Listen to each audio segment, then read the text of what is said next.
the gang, and then we'll see what's going on. Ready and action. In our industry, generally speaking, everything is commercially driven, so the message of what you want to do is not as strong as it could be. 3, 2, 1. The thing about the spot that really impressed me was how edgy it was.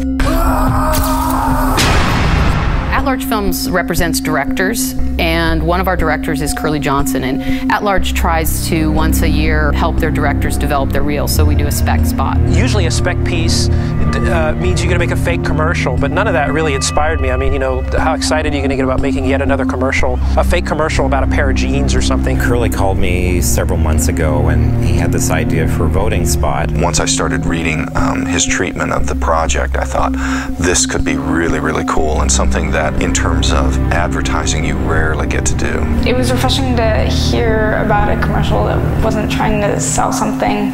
It's basically very raw and very gritty. It's going to definitely send a message. After hearing about it, I just felt like I wanted to be a part of it and just get the message out that things need to change in our world. It was something I could get behind emotionally, something I cared about.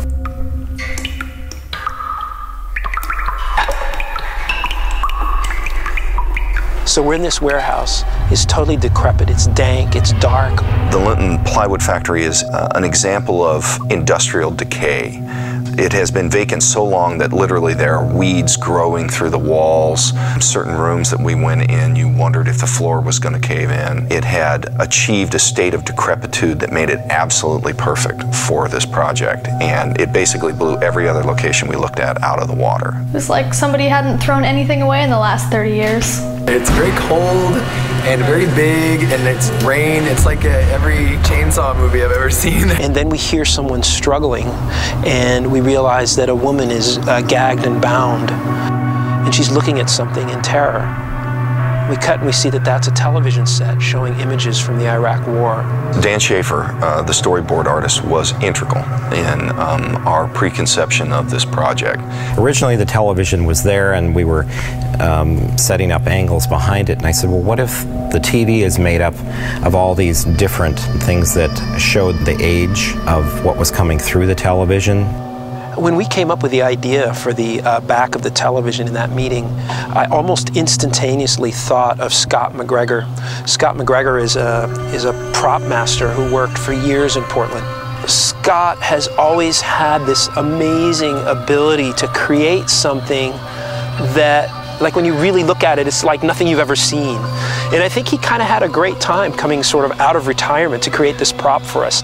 We were all sitting in the line with our hands behind our back, and I could just feel the camaraderie there. One of the things that I really enjoy about working with Curly is that he is an actor's director. Before we shot the commercial, we all had to get together to just get us comfortable with one another. And so at the end of the shoot, it was like we were a little family.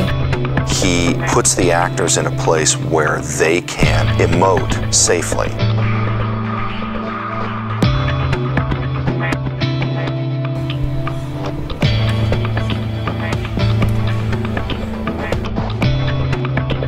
Our decision to use the red cam was born out of a need to control the depth of field, to focus people's attention down on the actors' performances, and we really wanted a feeling of cinematic expanse.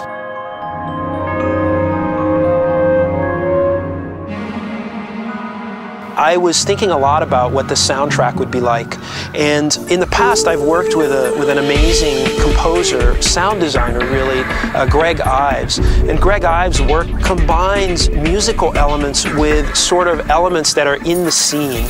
He uses a lot of natural sound and also sounds that kind of come out of the blue, and he creates this really rich atmospheric track. And we ended up with a phenomenal soundtrack that we have right now. Why do this project? Well, part of it was growing out of a frustration with the current political climate. I wanted to do it because I know a lot of my friends don't vote.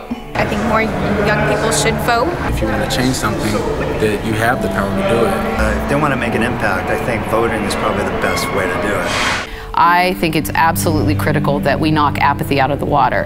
Apathy in our society, I think, is one of the main reasons why we're in the position that we are today. I really believe that we're in a place in this country where we're dealing with some major issues that if youth were voting in bigger numbers, so many things would be different. You can choose to do nothing, or you can choose to act. The power is yours to shape your country and the world we live in.